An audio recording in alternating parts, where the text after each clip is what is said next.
Well, welcome back. In this next section, we're still in chapter 1 here and talking about um, how the sort of clash of cultures happens on the American continent, the meeting of worlds, three worlds meet of the Americas and Europe and Asia and Africa. Last time we talked a little bit about Native American cultures, particularly setting up some of the Native American cultures that Europeans are going to encounter. Today what we'll look at, this is a combination, if you were following along in the textbook, this is kind of a combination of sections 2 and 3. I've recently cut out a lot of stuff here because it's a rehash of things that you had in world history. So I'd like to call your attention to that. This is, that age of exploration that I know you talked about in world history, your European explorers, Henry the Navigator and Ferdinand Magellan and Vasco da Gama and Bartholomew Diaz and all of those kinds of people. I will briefly mention some of those folks here. They're not necessarily going to be listed in the PowerPoint or in your notes, but we'll just sort of kind of breeze through that since it is kind of a rehash. We will mainly be focusing here on the impact that exploration eventually has on the Americas. So the first specific explorer we'll talk about here is Christopher Columbus, as you will see.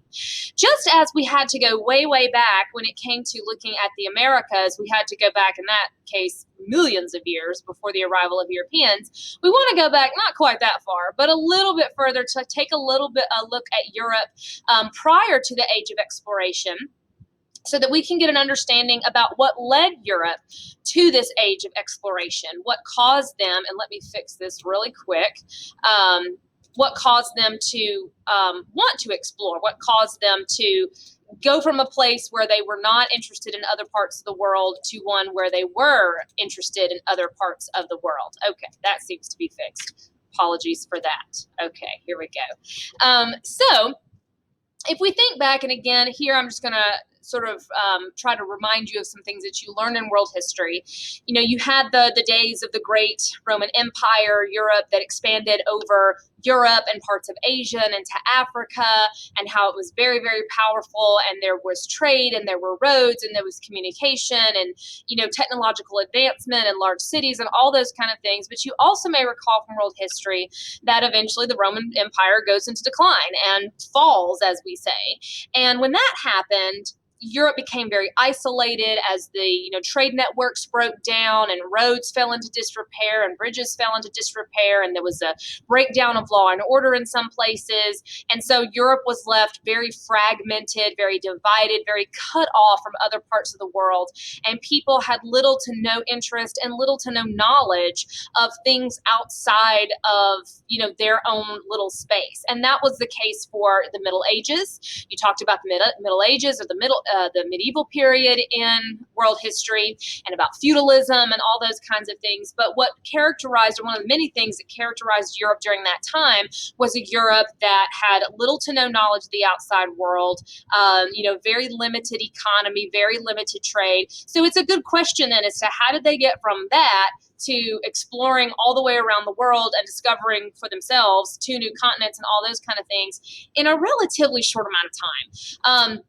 And that has a lot to do with religion, actually, or it kind of comes back to religion. So we want to look at why that happened. What is it that led Europeans beyond their own borders, encouraged them, incentivized them, and allowed them to go exploring beyond and to find out new things? There are several things that contributed to that. We're going to look at some of the main ones. One of the first ones was the Crusades. The Crusades was, again, something you talked about in world history, but you probably spent a lot of time on it. And we're just here going to spend a few minutes. The Crusades were, of course, a series of holy wars lasting on and off about 100 years between European Christians and the Muslim powers, predominantly Muslim powers of the Middle East, fighting over the Holy Lands, Jerusalem, places in the Middle East that are holy to Christians and Muslims and Jews alike.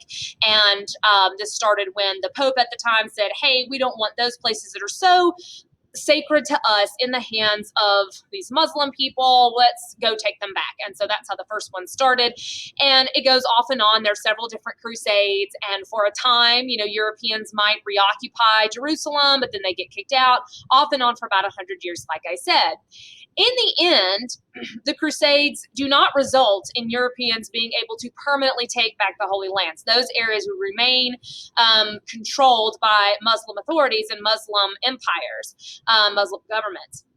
However, even though European Christians don't succeed in their goal of trying to retake the Holy Lands, what it does do, it brings them out of that isolation. The Crusades are crucial to bringing Europeans out of that isolation that they had been in for roughly about 1,000 years during the entire Middle Ages. Because as they're going to fight the Crusades, they're moving somewhere. They're having to, build roads or having to build bridges. They're having to reestablish trade and connection and networks with other parts of Europe and then into Asia. So the Crusades have this side effect of bringing them out of that isolation, broadening their horizons, making them see other parts of the world and making them see other things, specifically luxury goods. Luxury goods from Asia are crucial here because it's when they go to the Middle East, they're introduced to all of those goods that came from China and East Asia and places like that, mainly silks and spices, those luxury goods like silks and spices. The Crusades introduce Europeans to that.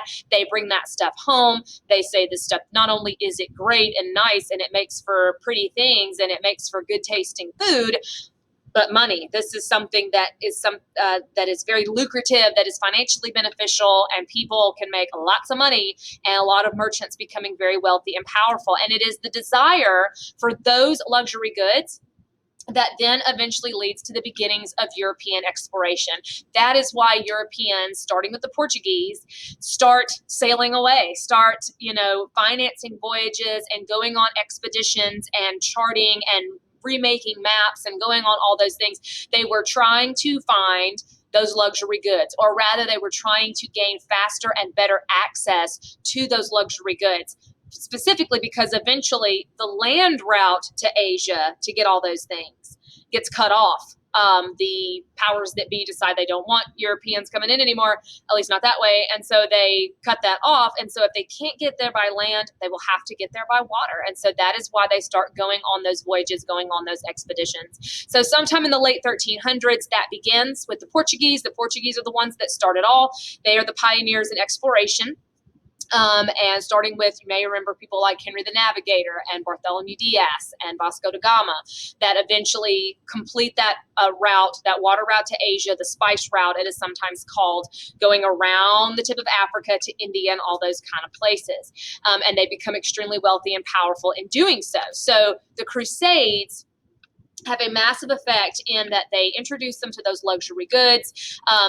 They stimulate a lot of wealth because that spice trade and that silk trade and those other kind of things, it very much stimulates what had been a very stagnant economy, that is creating this wealthy merchant class, and that just creates more wealth and more money to then finance more voyages, and so it just continues to grow from there.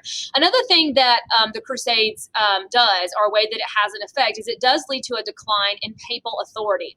Papal means the Pope, so essentially what that means is it leads to a decline in the authority of the Pope, and therefore a decline in the authority of the Roman Catholic Church. You probably recall from world history that in this time, the Roman Catholic Church was it. That was the only church that was in Europe, and it held a huge amount of power, that the Roman Catholic Church was the most powerful institution throughout the Middle Ages, and therefore the Pope was the most powerful person throughout the Middle Ages, even more powerful than the kings. And the Roman Catholic Church had provided that stability and that order that was so lacking after the fall of the Roman Empire. But the Crusades starts to change that a little bit. Not immediately. It's kind of a secondary effect, but that whole thing was initiated by the church, and then it led to a century of warfare. It led to a lot of bloodshed. It led to some chaos. It causes people to say, maybe the church isn't completely infallible. Maybe the church isn't perfect. Maybe the Pope doesn't know everything. It's not like, the Pope suddenly loses all power and influence, but it certainly does just kind of rattle the cages a little bit and get people questioning a little bit more than they might not have done before. And that questioning, that beginning of more people starting to question the church, along with a lot of corrupt and questionable practices by the church, eventually lead to a major religious upheaval in Europe in the 1500s, and that is the Reformation, or the Protestant Reformation, which was started by Martin Luther. You probably spent a lot of time on the Protestant Reformation in world history as well, and you know that Martin Luther began that movement, again, in protest over the Catholic Church and a lot of stuff that they were doing, such as selling salvation and the extravagant lifestyle of the clergy and things like that, led this protest against the Catholic Church, demanding that it reform itself. That's the reason the word Reformation. And when the Catholic Church would not reform itself, starting with Martin Luther, they say, fine, well, we're just going to leave and start our own church. Protestant, the first part of that word, protest. These are people that were protesting the Catholic Church, and you get these new Protestant, which means non-Catholic denominations, starting with the Lutherans, and then others spin off from there. The Reformation is important when it comes to exploration, and it is more important when it comes to colonization. It's important for exploration and colonization both because, one, this creates massive religious turmoil and religious upheaval.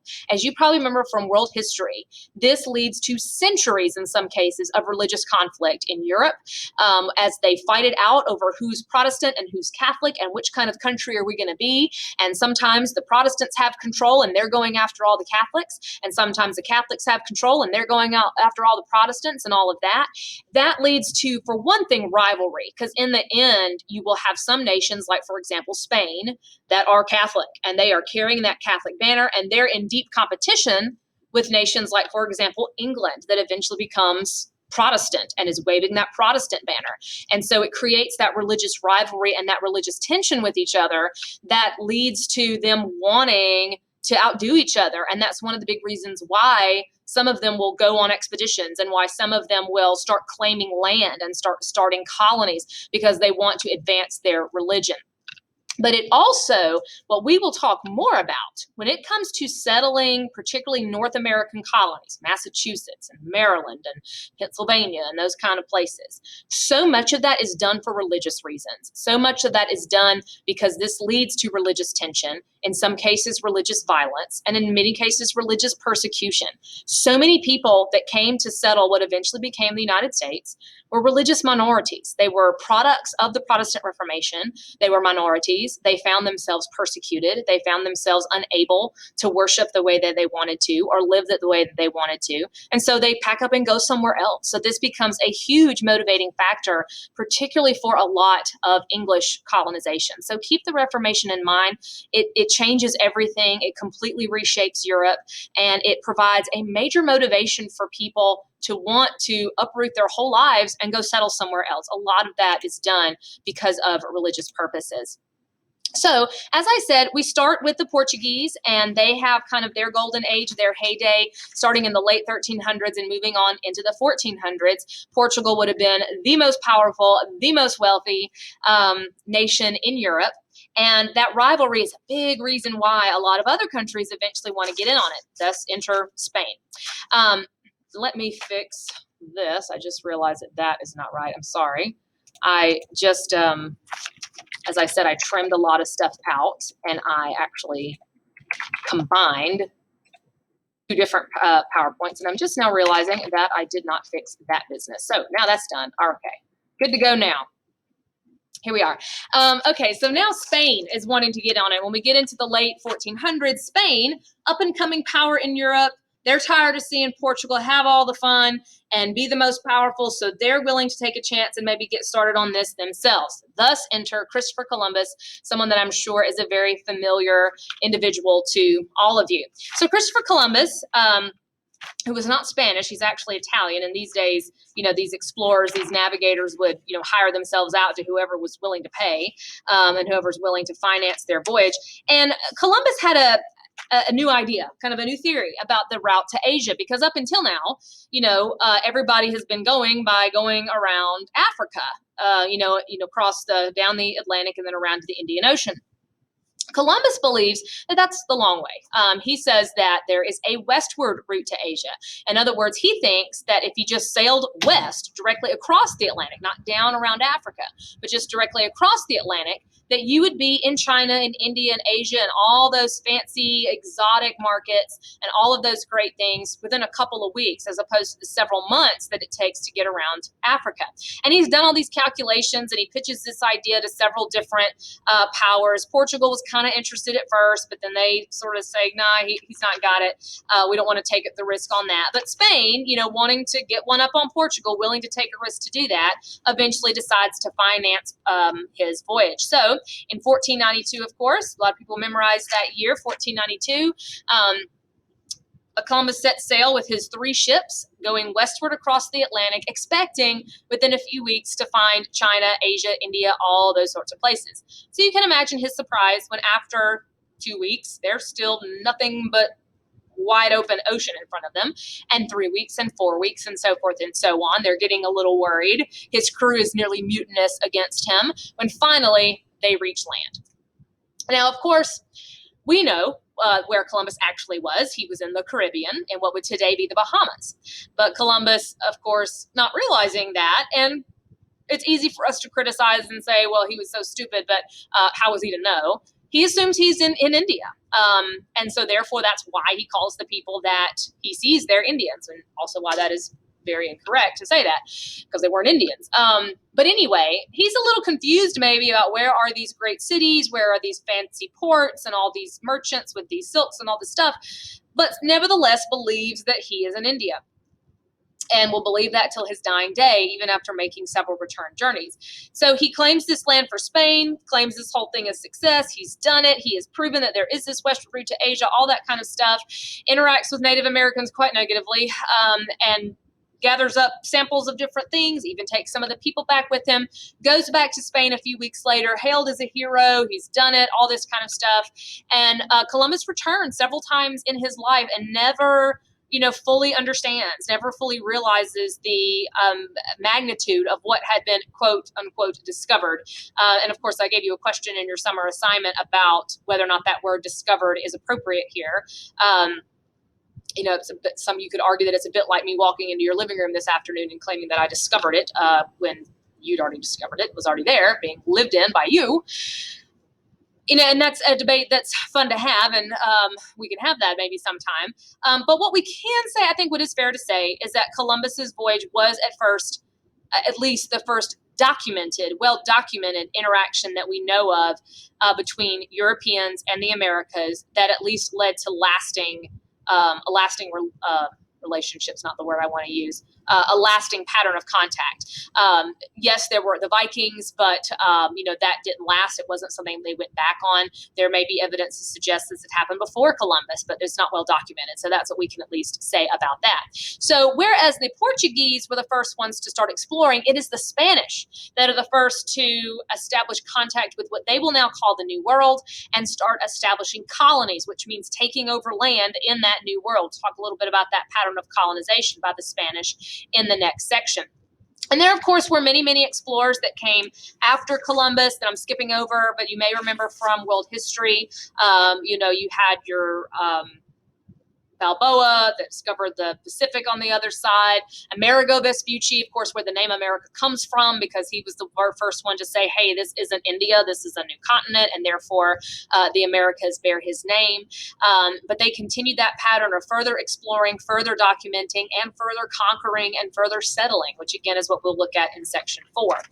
The next thing that I want to touch on in this particular section, we've talked about this being the interaction of multiple worlds.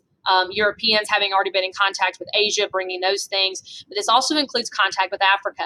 Now, slavery, the slave trade, the development of slavery in America, as I mentioned earlier somewhere, that is going to be a huge theme and a huge ongoing topic and an ongoing issue for us throughout this year. So what we're doing today is just getting the very tip of the iceberg, just talking about how Europeans got involved in a slave trade to begin with. We're not even bringing it to America quite yet, because it was going on already between Europe and Africa before they bring it to the Americas. So we're going to just barely hit here on how this whole thing got started and what were some of the factors that encouraged that to happen. So slavery, I always say that slavery is not unique to America, but that American slavery is incredibly unique. Slavery, has existed in some form in, nearly every society on earth, but the way that it will exist in America, particularly North America, is particularly different. But it developed slowly. The slave trade and slavery in America is not something that happens overnight. It is a very over a long period of time kind of thing. Slavery did exist in Africa already before the arrival of Europeans. It looks nothing like what eventually will look like in the Americas, but it was not uncommon for slaves to be taken when like two tribes went to war, or to be traded and for different things, and but it was usually temporary, that kind of stuff. So that was something, the trading of people along with, other kinds of commodities was something that African societies were already engaging in when Europeans start to explore. In the 1300s, going back to what I was saying several minutes ago, in the 1300s, late 1300s, that is when, starting with the Portuguese, when they start trying to find that water route to Asia. And in doing so, they had to get around Africa. And so as they are sailing down the coast of Africa, they're interacting with African societies. They are making contact with African societies and engaging in trade with them. When Europeans originally got involved in the slave trade, it actually was not to acquire slaves. That was not what they were interested in at first. What they were first interested in was gold. Gold was something that was very prevalent in West Africa, which was the part of Africa they were interacting with. That's what Europeans wanted, was gold. And so they would, sail along the African coast. They might trade with an African society, trade something that they had for slaves. Then they would sail a little bit further down and trade those slaves for gold. So at first, the reason why they get involved in the slave trade was not so much about acquiring labor, but about acquiring gold, using them to get a means to an end, using them to get to something else. That changes, though, later in the 1400s, when Europeans start growing sugar. Okay, it is when they start growing sugar, when they start to see slaves not as just a means of trading for something else, but as an actual labor source. And again, here, we're not even to the Americas yet, but sometime in the 1400s, the Portuguese will start growing sugar in the Mediterranean, and islands, sugar plantations on islands in the Mediterranean. Sugar is a very, very labor-intensive crop. It takes a lot of work and a lot of hard work, and so that is why they would be interested in getting outside laborers to do the work that Portuguese people didn't want to do, or they didn't have people to do, or whatever. And so that is when they start taking slaves off of the African continent and putting them to work somewhere else, when they start transplanting them somewhere else. Here in the 1400s, it would have been still very, very limited. It would not be near the kind of numbers of people that you will later see, but that's kind of how it gets started. Then 1492, Columbus discovers America and the Spanish colonization begins. And that starts to happen as we move into the 1500s.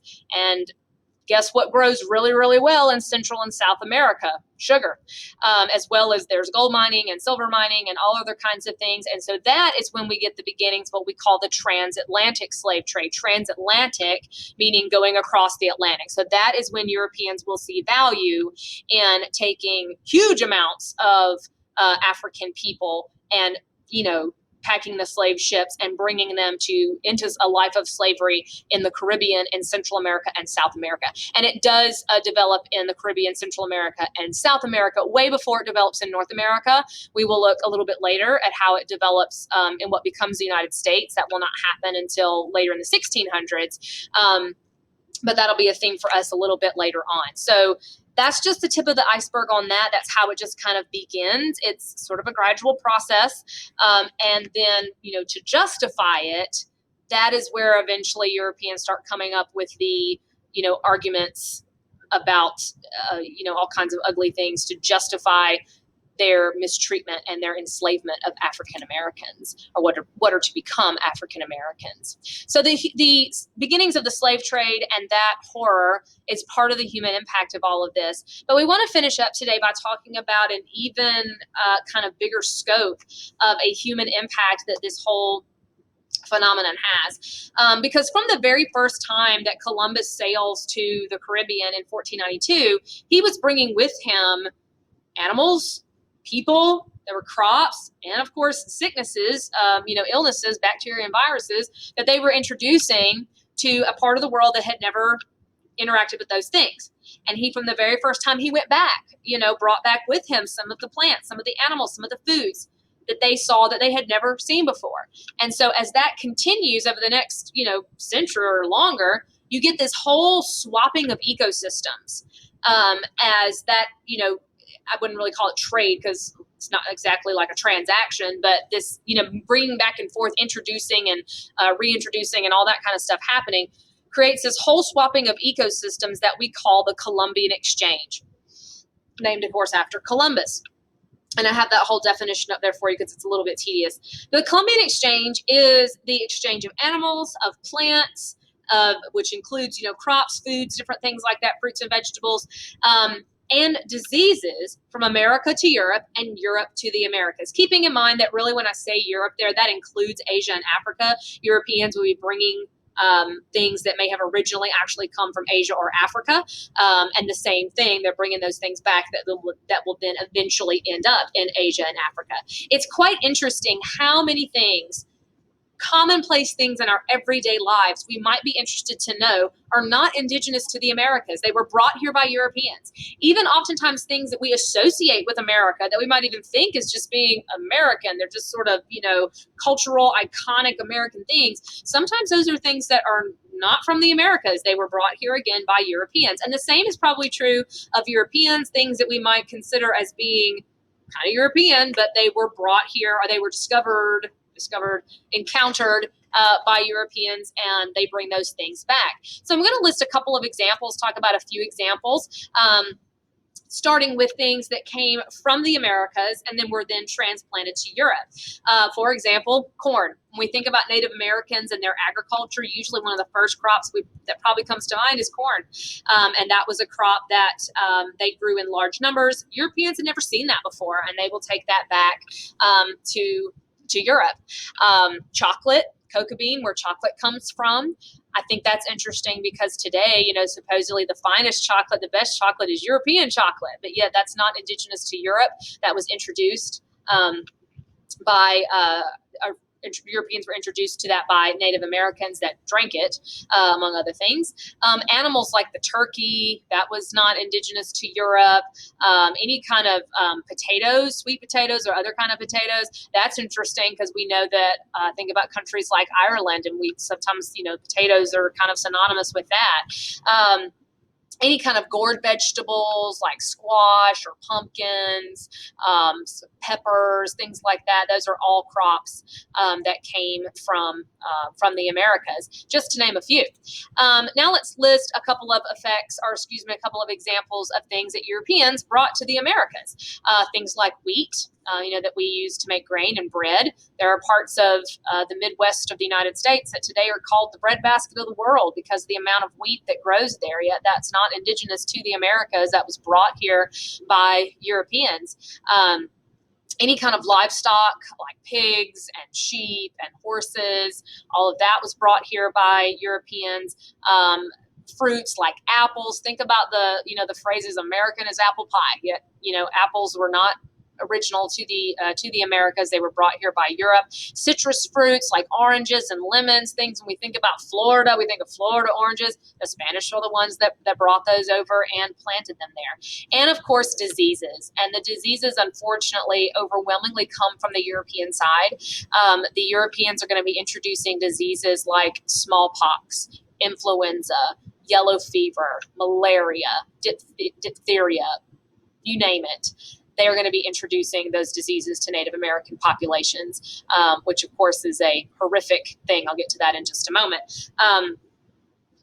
That brings about good and bad things. Obviously, this means that there's more variety. It means new crops. It means, like using the example of Ireland again, potatoes grew a lot better there than wheat did because they grow under the ground, and it was cold in Ireland. It is cold in Ireland. And so wheat didn't grow really well there. Potatoes did. And that actually increases their health and their nutrition. Eventually there's a population explosion in Europe because of that. So there are some ways in which this improved a lot of people's lives and maybe made them better. But as you can probably imagine, there's a huge amount of negative that comes with this as well, particularly, of course, disease. We've all seen in the past couple of months, considering when I'm filming this, it's 2020, by the way, what happens when you introduce a disease like a virus or a bacteria to a population that has no immunity to it.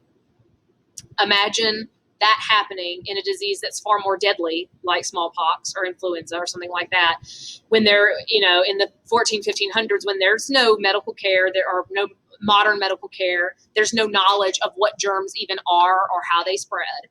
And so when you introduce diseases like that to Native American populations, it is going to annihilate a lot of them. And it did. So huge epidemics sweep through Native American communities, smallpox epidemics, malaria epidemics, what you name it, and devastate Native American populations. This is one of the reasons why I talked about in the first section, how about there's so much about Native Americans that we don't know, because there's so many of them that died out before we even had a chance to really encounter them because of disease that Europeans brought over. Is one of the reasons why Europeans are going to be able to come in and take over these people so quickly, because diseases are going to do the work for them. In fact, within a few decades of the arrival of Europeans, 90% of Native Americans would be gone. Entire cultures, entire people, entire civilizations, some of them very powerful, wiped from the face of the earth because of disease. Again, we have seen this, how bad this, with the situation that we're in, or as I'm filming this, that we're in, it's hard to imagine, like I said, with something that is a more infectious or at least more deadly disease, and in a time where modern medicine, was nowhere close. It's hard to imagine that happening. It's hard to imagine an event so catastrophic that 90% of people are dead. That only 10% survive. That is end of world. That is end of days kind of stuff that is happening. It's just cataclysmic and, not well documented on the Native American side because of that, and because, most of them didn't have written language and those kind of things. So the interaction between Europeans and Native Americans can be quite an ugly one, not to mention the numbers that Europeans kill on their own. So there are both good and bad things that come from that. This little visual shows you a couple more examples, if you're interested, of things. Let me show you this. Get my laser pointer here. It's easier to see. I talked about a few of these examples. I mentioned these are things coming from the Americas: squash and pumpkins and turkeys, peanuts. You've got tobacco. Native Americans have grown tobacco for years and years. We were talking about sugar and how Europeans have been growing that in the Mediterranean. They're going to be transplanting that to Central America. Peaches, that's something that, Europeans had been introduced to from Asia, and they're going to bring that over this way. Here's your diseases, smallpox, and so forth. And you can see just a few more examples of the kind of things that they were bringing over. So that interaction can be quite ugly. There are, of course, plenty of examples of cooperation and helping each other out and all of that, but there are also plenty of examples of brutality and biological calamity and those kinds of things. So next time we will take a look a little bit more closely at the Spanish and their interactions with Native Americans and how they were able to rather quickly take over massive empires that have been around for centuries. So we will take a look at that next time.